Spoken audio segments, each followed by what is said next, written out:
and the group of you has begun your travel. In the course of the day leading into the night and then leading into the traveling portion. What have Aelin and Arkady been doing? I think that there are two things in particular that I need to do. One of them is relay all the information that I have currently to Cahill. Walls. And because I haven't spoken to him since I've kind of had my revelations about what I actually fought and whatnot. Fought, in air quotes. Which we don't necessarily need to RP if you don't want to. I just would tell him. And I think it would be good to see how you worded it to him. Sure, yeah. And the only other thing I think is that Aelin probably would need to address the Horde. Yeah, because when we last left Aelin and Arkady, when we last left Aelin and Arkady, you guys were kind of like trapped inside of the chapel from the teeming masses outside, wearing this. Yes, you have a home now. Yeah, wearing this this new crest that they have designed for the Lady Ash River.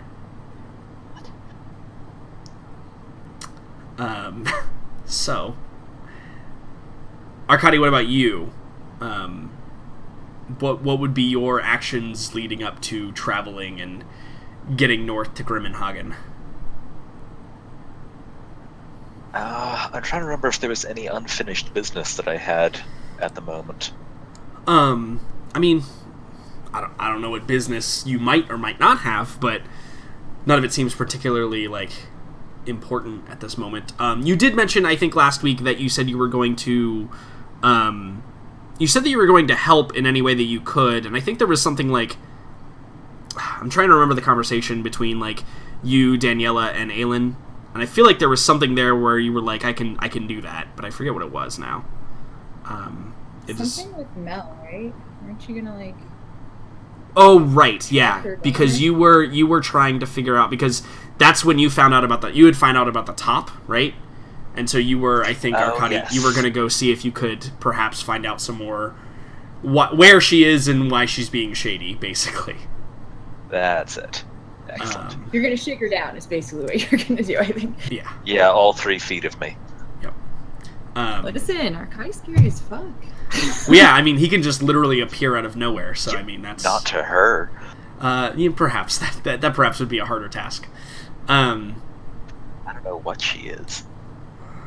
Yeah, I think we'll be finding that out in the future for sure. But I think that probably we'll start with Aelin. So leaving the chapel area would be hard for you. Yeah, so I think that's probably my step one. Yeah, so disperse the people. Do you and Daniela come up with a plan? Because you guys were in that little back room area having that conversation, and then Arkady departed to go do his thing, and then the two of you began talking, and then that's kind of where we left it.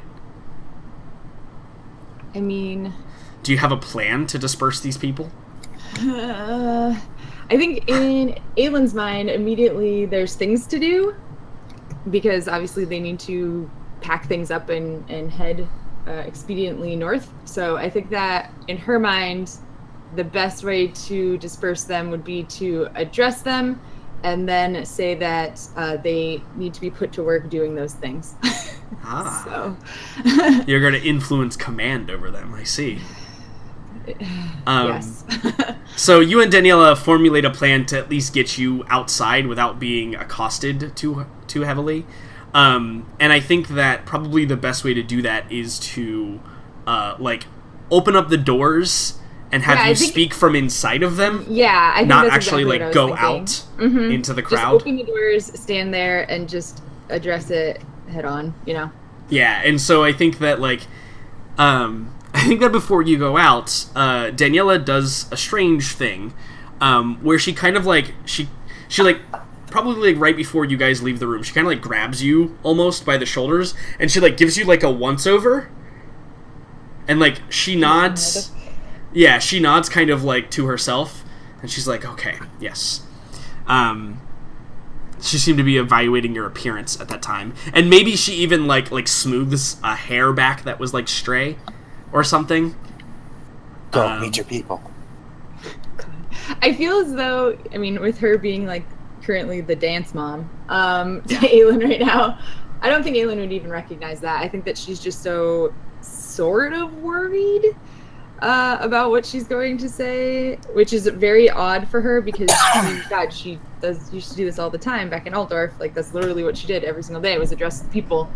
So I think it's kind of freaking her out a little bit that it's like, it's circumstances have changed. Her. Yeah, certainly. Yeah, for sure. So anyway, I think that she's like just staying there. I don't think she recognizes that Daniela is even doing that or cares about her appearance at all. Right, and so like after a moment, Daniela kind of like leads you back out into the grand hall. She probably grabs a couple guardsmen that she had like acquired at some point, and she has them like assist you, or she has them assist her.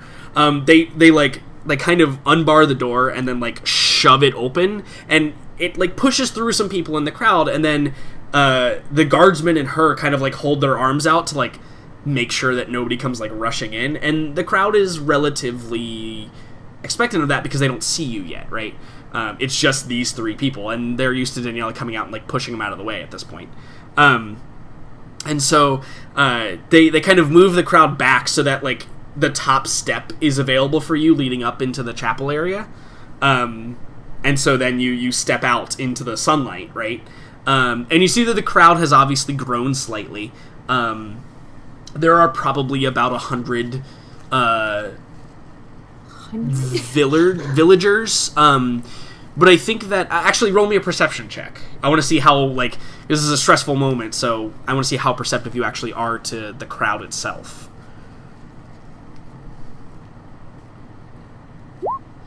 Oh, yeah, cool. A 19. Not all of these are villagers. There appear to be some armsmen. In fact, probably in the back you see some of the other clergy. You probably see a couple of like the minor lords and ladies in attendance. It's clear that they're not here because of anything specific, but they saw the crowd gathering, so they were intrigued. And so, obviously, like, kind of up front is, you see all of these people, in this sea of people, you can see that a lot of them have, like, this patch on their arm, and maybe you didn't recognize it before, you know, that was Arcadi's thing to pick up. And yeah, they're doing the thing where they're, like, kind of, like, crowding in, trying to be as close as possible. Danielle and the guardsmen are obviously doing a good job of holding them back. But it appears there are some other people kind of further to the back that have seen the crowd and have come to observe what is going on. So how do you address them? Well, I think that Aelin would step forward and observe the crowd for a moment before she speaks and take a deep breath. But I think that the second she sees all of their faces, I think that, you know, it clicks with her that, no, these really are just her people. They are just people. And I think that it calms her quite a bit. And I think she kind of goes into her happy place, as it were, Sure. but like her peaceful place. You get in sermon That's where mode. she goes. Right. That's where she goes every time she gives a sermon. So I think that all of that kind of washes away. And I think that she just steps out and, you know, says something the way that she always starts. Pious brothers and sisters, as I look out at you, I see the kind and merciful face of Our Lady looking back at me. With every kind word you utter and every act of mercy, she, the great and almighty, shines through you. Because I see this in all of you, I know that you are just the ones to help with the very important task ahead. We must march north to meet the force that went ahead, and there's much to do. I trust that brothers and sisters of Shalia will pitch in wherever they are needed. If you agree with this, then please join me in prayer and praising her holiness. But I think at this point, I think that she would like being herself at this point. I think she would step into the crowd like completely to be surrounded by the people. Yeah. Roll me a performance check. But you can do so with advantage.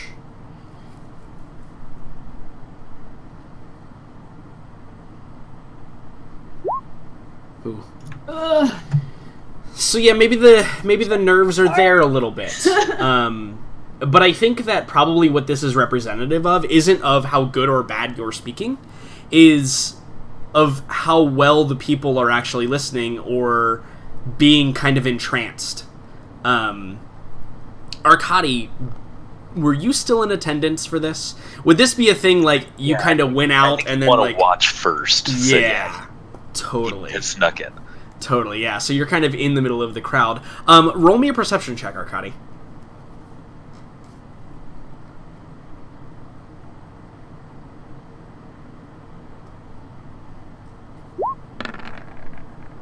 Wow. Yeah. So, Arkady, you are the one to... I need that 21. Damn it. Yeah, sorry. You are the one to see the negative of this performance check. You're standing relatively close to those other members of the clergy I mentioned. And you see a couple of them, and their faces do not look amused. You notice quickly, too, that most of them are clerics of Sigmar. And in the Empire, Sigmar reigns supreme. Right. And while that may not mean anything in Kislev, because you have a whole different set of deities, really, right. It does mean a lot to these people, and you could see their faces, again, are not amused, perhaps a little dark, and you see them, they kind of whisper to each other a little bit, and they, very quickly after Aelin, like, steps in the crowd to be with her people, they gather up their things and leave, in the direction of, like, the military tents and stuff. Perhaps with a little air of indignation, as it were. Okay. Finding Mel is going to be a long enough process that in the immediate term, I think he's going to follow them. Okay, so yeah, you're gonna slip out of the crowd and proceed to follow them. Yeah. Yeah, absolutely. So, Aelin, you walk among the people, and there's some people who are like maybe like reaching out just to like brush your robes, but most people as you're walking by, like they're all like kneeling and like dispersing away from you wherever you're walking, and generally just giving like a very a generally wide berth to you. And Daniela is following you and kind of like making sure that they are all in line and doing what they're supposed to be doing. And you finish your tour and the prayers, and you hear again those honorifics that are perhaps a little bit too much for one such as yourself, or whatever you want to seem. And essentially this is all a ploy to get to the back, right? Where then you can emerge out of the other side. Unscathed, as it were, and the people like I assume you're like, and now you must go and assist others and help us get ready to move, right? And then I think they all listen to you. Everybody, they begin like gathering up like in these little groups and like going out, and you see the people are like, they appear like they're fervent and organized, although that has something to do with other things as well. But yeah, your people begin to leave, and there's a little train like of people that linger perhaps to just like get a better glance at you. Maybe they were in the back of the crowd at the start, but generally the people disperse to carry out your orders.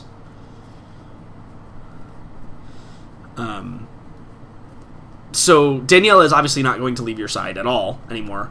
But again, if you'll remember, it's very clear Daniela also has not slept. Unlike everybody else. And these guardsmen also appear to be quite weary as well. So I assume that your next step is to go find Cahill? Yeah, absolutely. I would go off into the direction I believe him to be. He's probably at the inn. He's probably at the tavern, right? That's been like the war room area and where he's been staying. And I think that, when they get to the door, as it were, or whatever, I think that Aelin would definitely turn to Daniela and, seeing how wary she is, just say, like, listen, Daniela, I will be a bit of time, and I promise no bad will come to me. You are no good to any of us in the state that you are currently in. Please, take the next few hours for a quick nap. Roll me a persuasion check.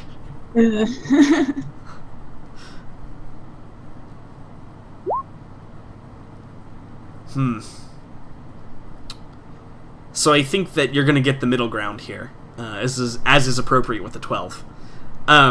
She kind of she gives you like a narrow eye. She turns to the two men that are standing with her.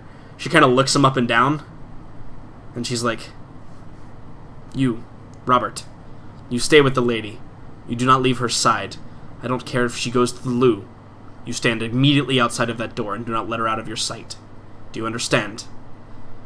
And he gives, he kind of grits his teeth and gives a nod, like yes, I will, like a very, very fervent, your wish is my command nod. And he probably kind of bangs his chest with his shield arm, right? His shield's probably still equipped, right? Because we just had a fight. He kind of bangs his chest, and then he gives a short little bow to Daniela,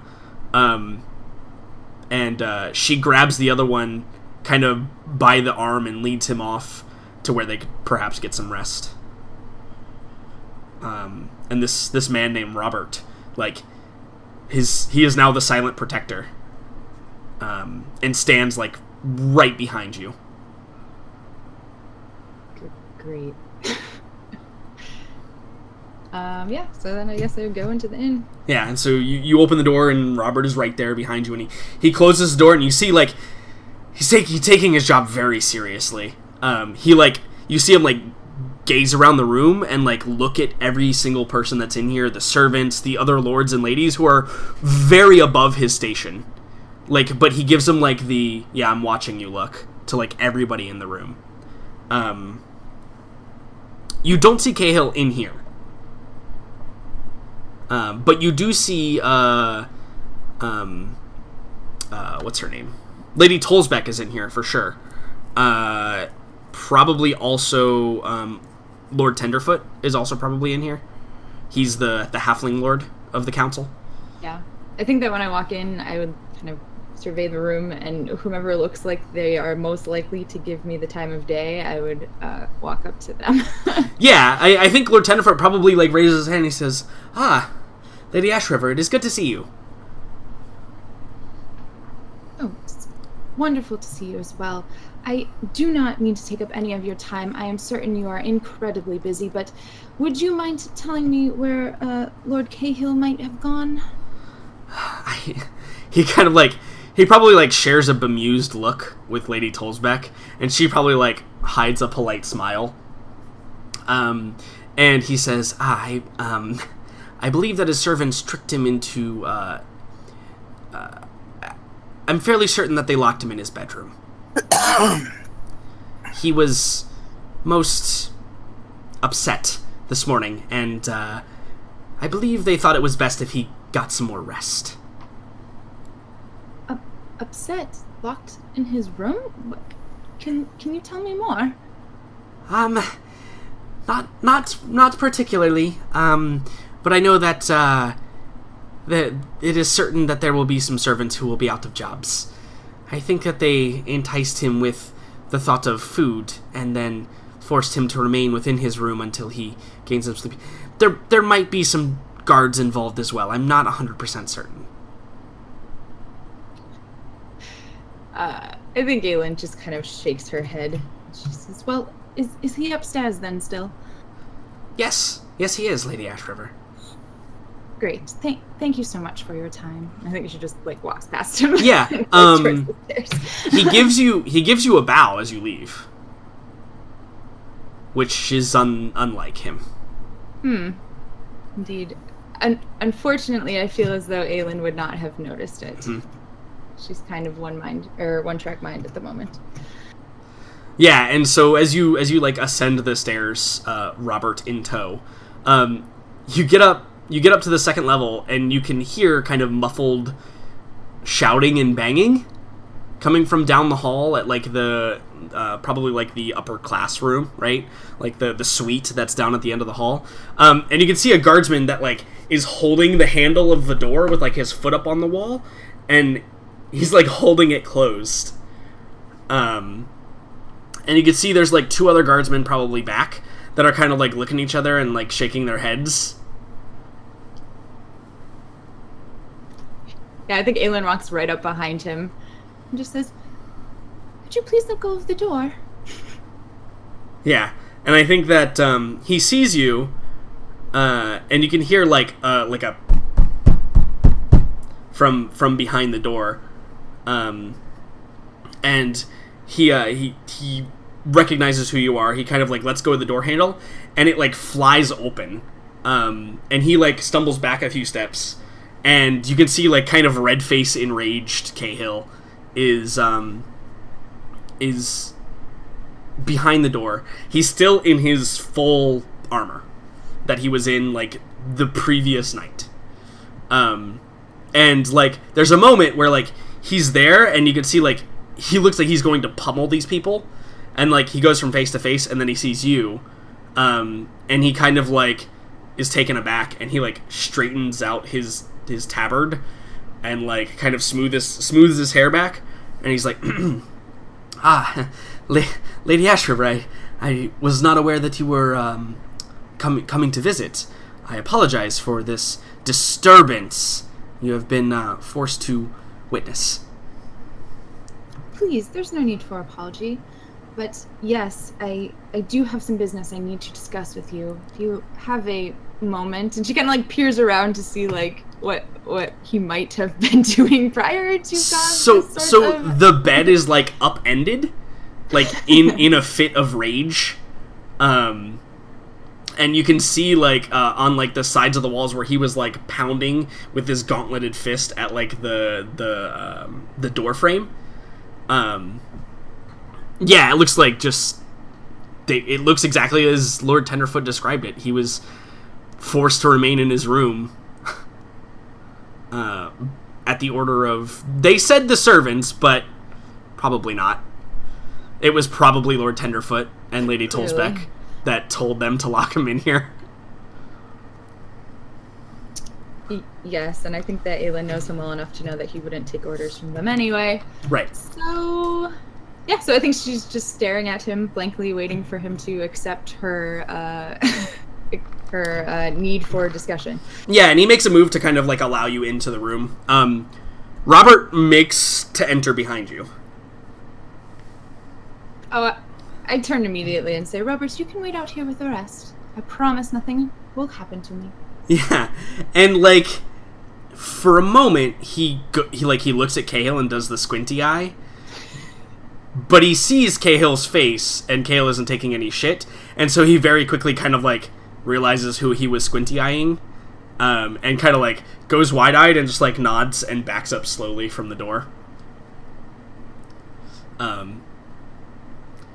And you close the door and Cahill walks over and like is like trying to straighten up as best he can. So what is with the discord in here? I think he probably says, he's like, it is nothing, Dove. It is simply a miscommunication of desires, let's say. It appears that there are some council members who believe that I require more rest than they. This is clearly not true. I slept perfectly fine last night. Unfortunately, this is an area in which I tend to agree with them. Yeah, and he does that thing where, like, there's somebody you can't really be mad at, but they angered you.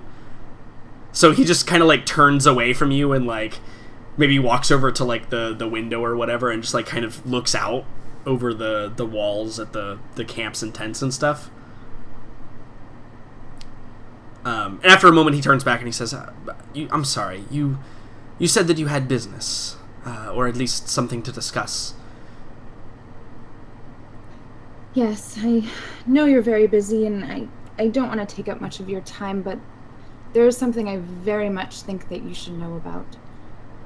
And I think she goes to, like, sit down, probably on the disheveled bed currently. Yeah. I think when she goes to sit down, she, like, straightens the sheet out and then sits down. Sure.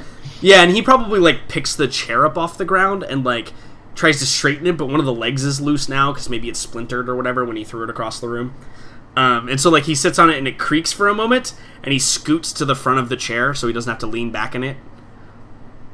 And he says, yes. What is it?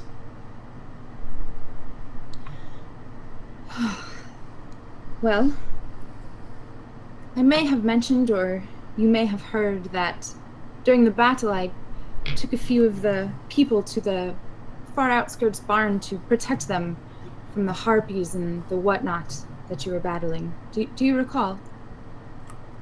I think he probably just nods. Yes, well, unfortunately, we were not there alone. There were several entities, let's call them, that followed us there. I had to use extreme, and I think she's like having visible trouble trying to say what she's saying, and she's not looking at him, which Cahill would know that it's very unlikely, or unlike her. She usually stares him, straight in the face all the time.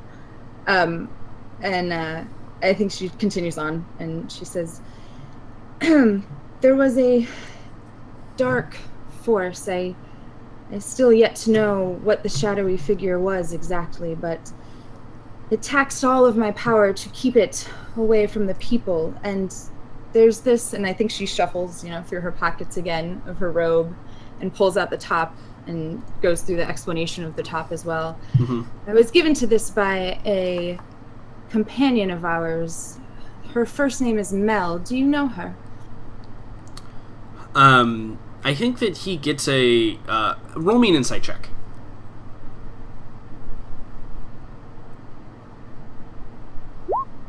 No. God, my rolls tonight. Yeah. What is happening?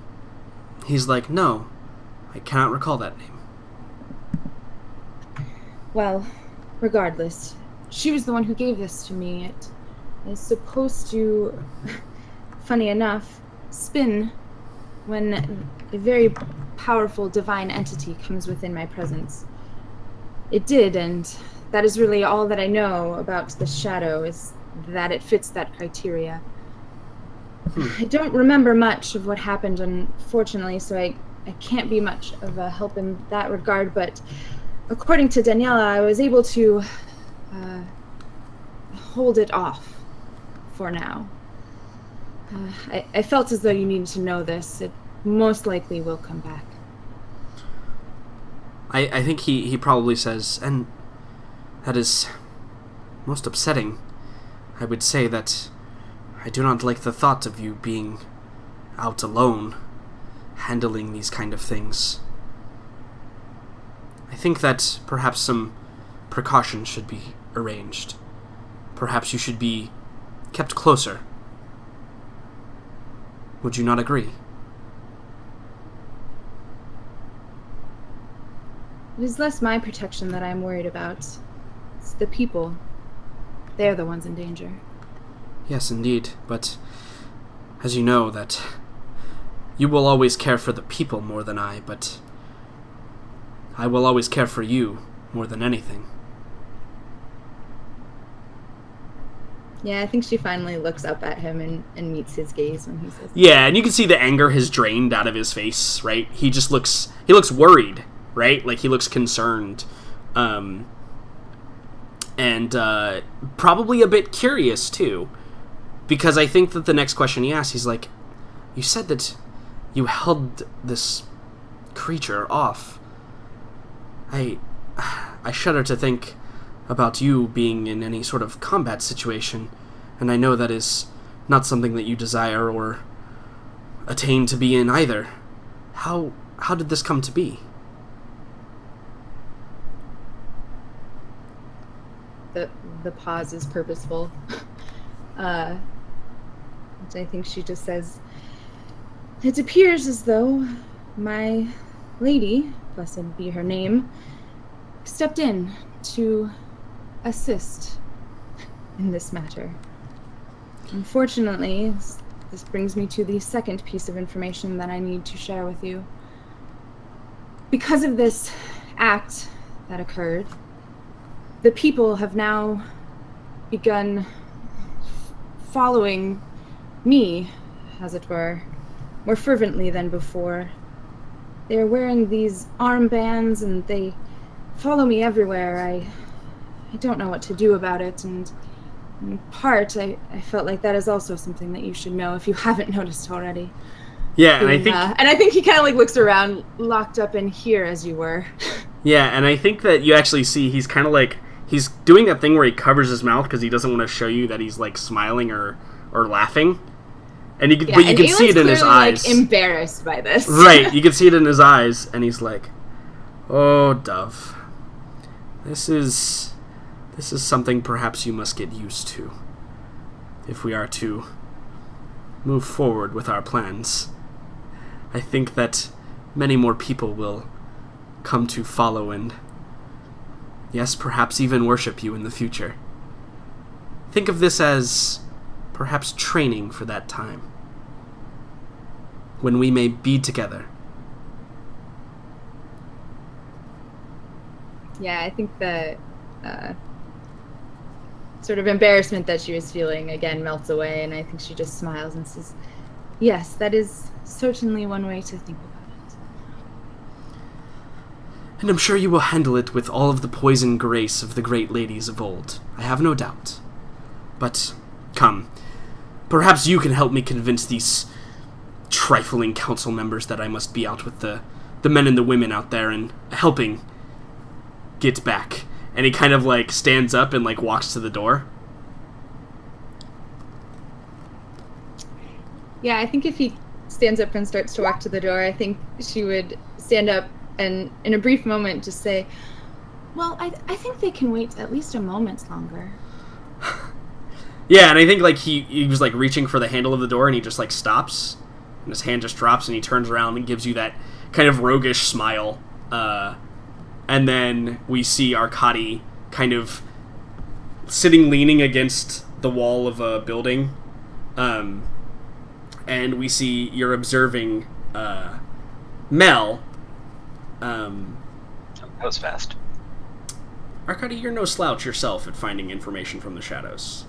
But also I think that you get the impression she's not trying to remain hidden right now. Like, she's kind of out in the open, walking around, greeting people, saying hello, and maneuvering. But you watch her duck into an alleyway that has no exit and leads around to like the back of this house. And I think that coming up from alongside you, and you probably heard her approaching, is Kira. And Kira comes up and she says, "Ambassador, I think that she knows that I am watching her. She has been quite open about her movements lately. I fear that I have failed in my task." No, you have only done as I ask. I am not overly surprised she would see you, and that she knows she is being watched is almost as good as watching her on her own. I am sorry, Ambassador. There is nothing to apologize for.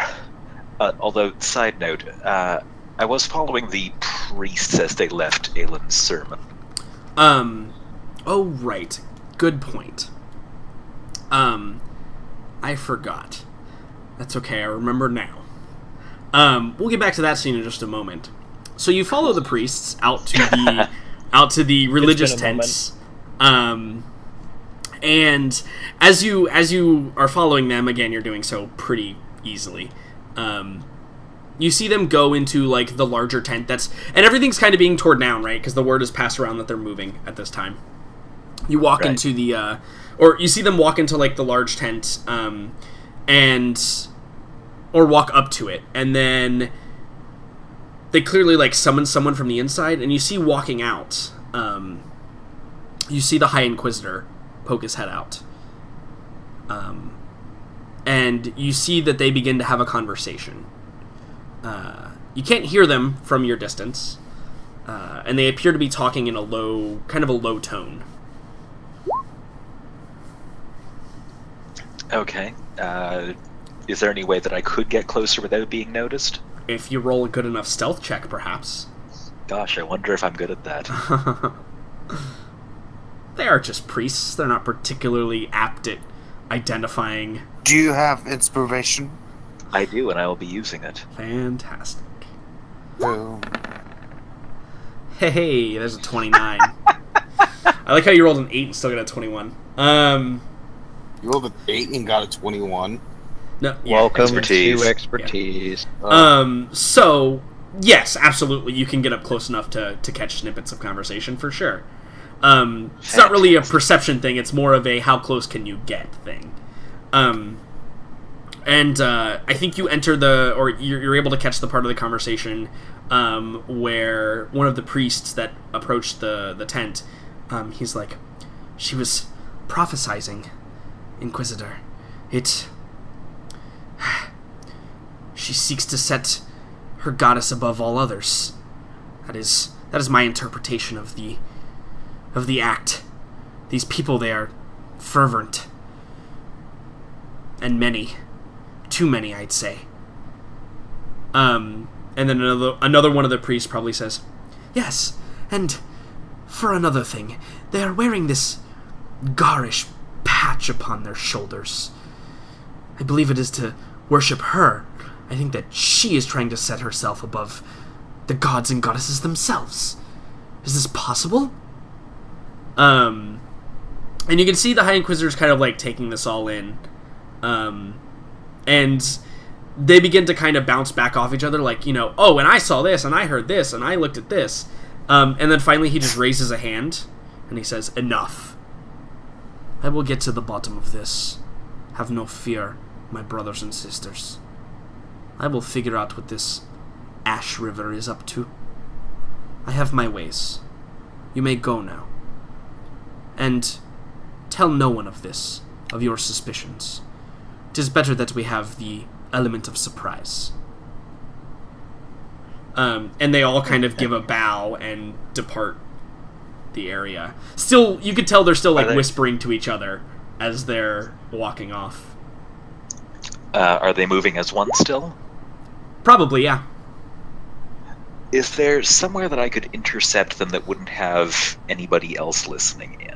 Or are we just too thick in things? Well, so I think that the camp is kind of in chaos, and nobody's really listening to anybody right now. Okay. So certainly you could find a place. place. To then insinuate himself into the middle of the pack, I think. Yeah, so you just kind of, like, slip in as they're, like, talking to each other, right? Yes.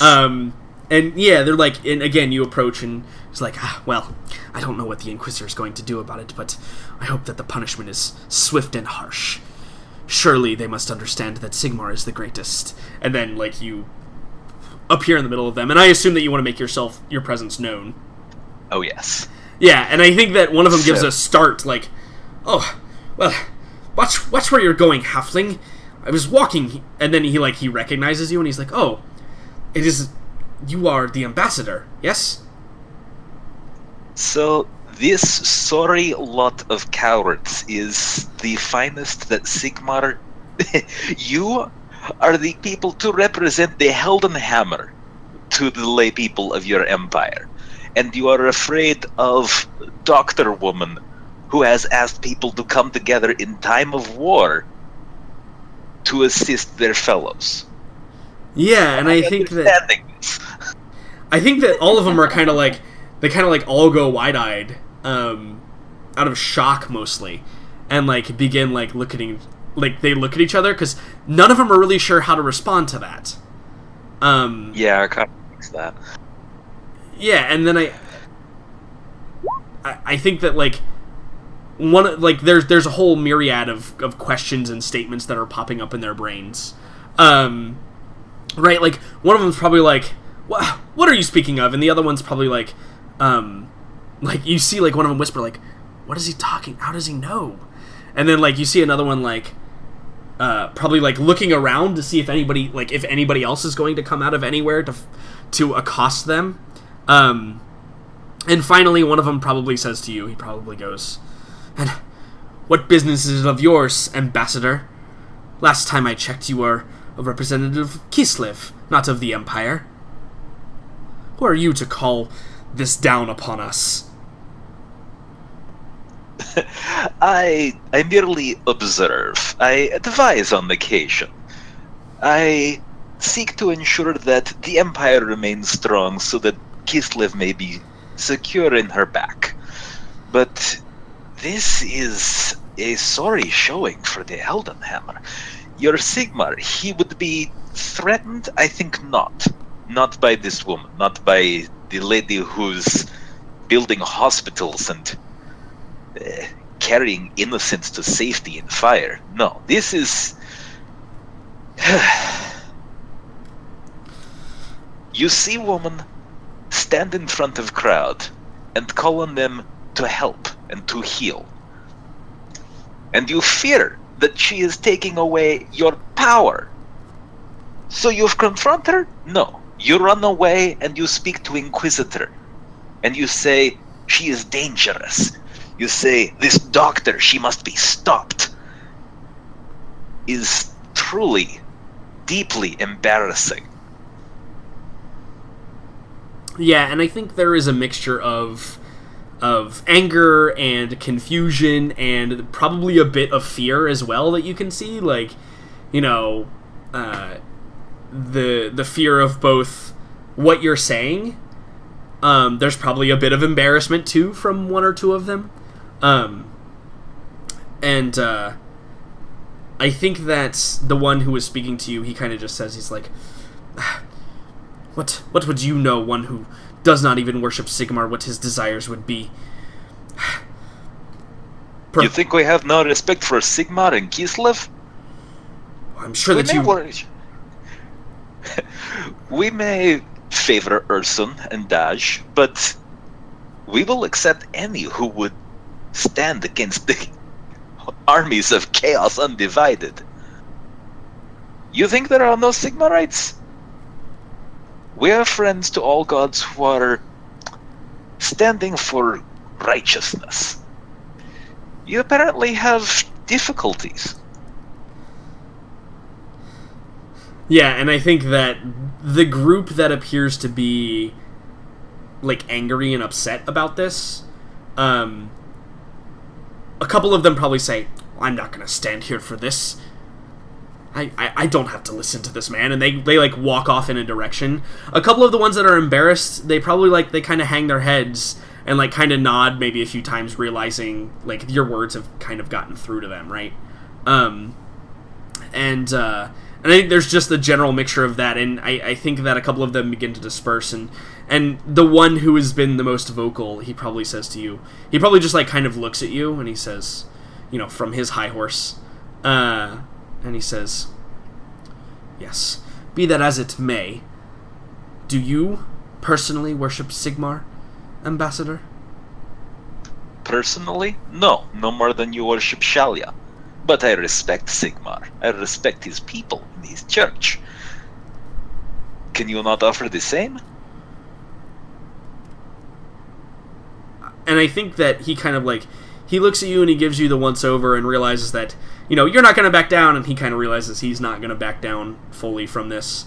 And he says, well, be that as it may, we will have to agree that our opinions differ in this matter, Ambassador. Oh well, I will ask others what they think. We will get a broader consensus on matter, yes? And yeah, I think there's a moment of kind of like fleeting, like, you know, what do you mean? Then a realization of like asking, and he's like, that is unnecessary, I think. Perhaps... Certainly, I would not wish to interfere with the Inquisitor's important work. But surely, you as representatives of Sigmar, god of the great empire, you would not want the people to have no consideration in this, yes? Sigmar's faithful? And, I think that he just simply says to you, he says, well, unfortunately that is not in my hands any longer. The Inquisitor will do what is right, as he always has. Yes, no doubt. Well, don't let me interrupt. I am sure there are other doctors you must be taking notes on. Yeah, and he goes perhaps a bit red in the face and kind of collects up the maybe 2 or 3, like, people that are still there, because the rest have, like, kind of dispersed and done the hands up, back away from the angry halfling motion. And he kind of just, like, goes off in a huff, a bit fuming, perhaps. You have, at a minimum, succeeded to turn his attention elsewhere. So yeah. Fantastic. So making a mental note that I'm definitely going to want to talk with Cahill again later, then he would set his attention back to Mel. Okay. So maybe you're reliving that scene in your mind when Kira approaches you and kind of, like, snaps you out of the stupor, right? And then she says what she says, you know, she failed in her task. And then she probably says to you, she's like, also, Ambassador, that you had me follow the Lady Ashriver earlier. She did something strange. She entered into that barn. I believe it is the one she said that she was holed out in. She stayed in there for quite a while. A few hours, even. It was very strange.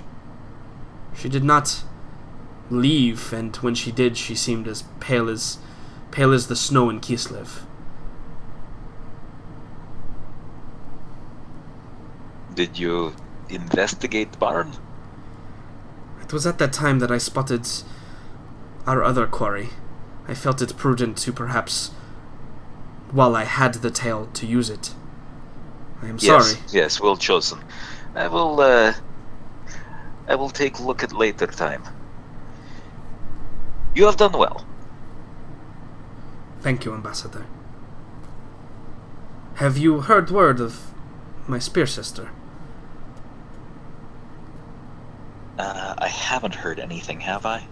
I don't think so, no. No, but army is moving. We shall be reunited shortly enough. This is good. Thank you. No doubt she will have many Imperial soldiers begging for her tutor. By the time we catch them. She probably laughs and she's like, ha! More likely they will be begging for her to put more lumps on them from the butt end of her spear. She does not like the company of men much. No, I can imagine his change from spear maidens. Regardless, I think... Yes, I suppose we should speak with Mel. You will stay here, keep eye out for anyone else approaching, anyone who may have particular interest in our quarry here.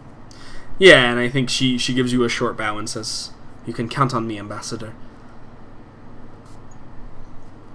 As ever. And then it is time to go chat with Mel. Yeah, so you saw her enter this alleyway that has, like, a dead end into a house, right? There's, like, a back door. And you probably even saw her, like, open the door and kind of, like, look around for a moment and then enter. And so you kind of, you proceed up in that direction. Roll me a perception check real quick.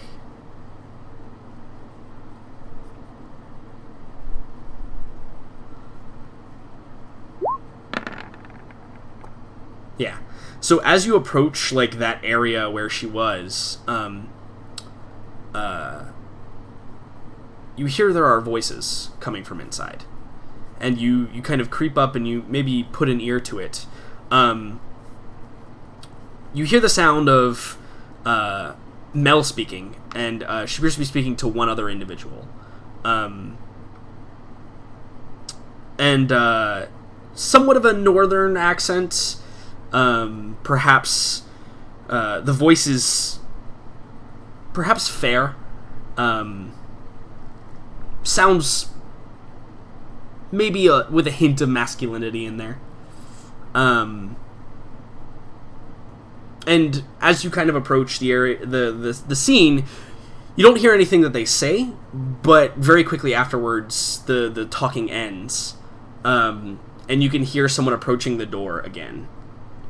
What do you do? Do you just like stand outside and wait for her to appear? Yeah, I think he does. Okay. Yeah, and so like the door opens and Mel kind of like looks around and she sees you, and like there's a momentary like eyebrow raise, and she goes, "Ah, Ambassador Petrov." I'm terribly sorry if I am interrupting something. You are a slippery woman to get hold of. She's like, I can wait outside. "Oh, it is just me. You can come in if you like. I have acquired this homestead for our stay here. Come." And she kind of like opens the door for you to enter. Okay, yeah, he'll trot on in there. Yeah, and see anybody else around? As you enter, there is no sign that anybody else is in here. Huh. Okay. So, yes, is very nice. Is finally appointed for battlefield accommodations. She's like, "The real tragedy is I will not be able to take it with me." Well, what can we ever take with us? I have point of curiosity. Perhaps you could help solve. I am always willing to help you understand things, Ambassador. Delightful. Our mutual acquaintance, Lady Ashriver? Yes, the priestly one. You remember her, yes. High Priest of Altdorf. Of course. She is having interesting day. She says part of this begin when you offer her a gift. I think she says, I offer many people gifts, varying in regard. Perhaps you will have to be more specific. This is a device to detect the, what would call, supernatural? The things of gods and demons? Yes, this is a possibility that I have done this. What is it to you, Ambassador? Given all that has happened since you offered her this gift, I am wondering why you thought this was a thing for her to have for this time. Is not unreasonable that I would think you would not do so carelessly. Yeah, and I think she says, well, careless has certainly never been my style. Purposefully is how I prefer to operate. Quite so. And yet, you take device which could perhaps find terrible monsters upon the field of battle, and you give it to surgeon. Is interesting choice, no? Yeah, and I think she just gives you like a big smile. She produces an orange from nowhere and begins like peeling it, and she pulls out one and she kind of bites and she seems to savor it for a bit, and she says, "This surgeon, as you call her, is far more than she appears to be, which is what we were hoping for." So it would seem she's on the verge of accidentally causing a schism in church. Yeah, and I think she says, "There are very few accidents in life, Ambassador." Accidental on her part, perhaps. She just remains silent. You see something in her, and you give her this gift to find something outside. Perhaps you think she is hunted? Perhaps you think she will take it to a place where no one else would think to look. Perhaps you are hoping... what? It will find something around herself. I think that before we can determine the answer to these questions, we must allow the priestess to discover who she is first. I have simply accelerated that process. I would rather that she be informed before she is targeted.